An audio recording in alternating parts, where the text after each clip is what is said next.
la guêpe, la guitare, la bague, G majuscule, G minuscule, ga, go, gu, ge, gi, gi, ge, ga, gu, gi. Le légume, une guitare, la gare, une bague,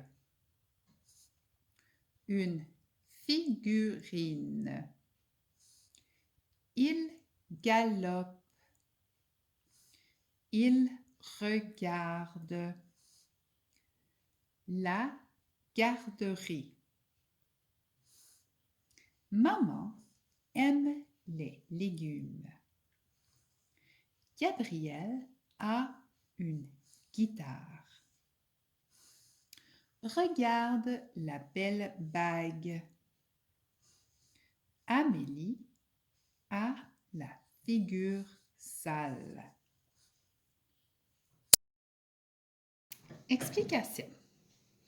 Alors, en français, le légume, alors tu sais que les légumes sont les carottes, la salade, les petits pois. Alors ça, c'est le légume. Alors tu sais c'est quoi?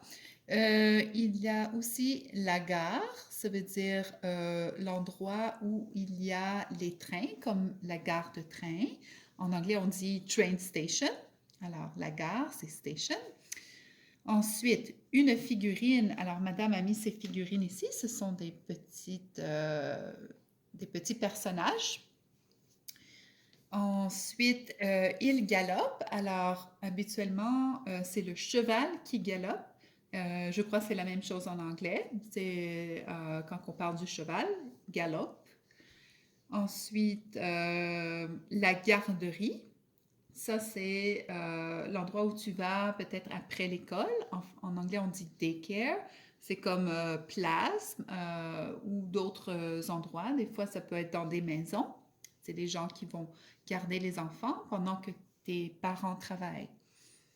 Alors, pour ce qui est des phrases, je pense que le seul mot peut-être que tu auras de la difficulté, c'est figure. Figure, c'est le visage de quelqu'un. Ça, c'est la figure ici. En anglais, c'est face. Et sale, ça veut dire que ce n'est pas propre.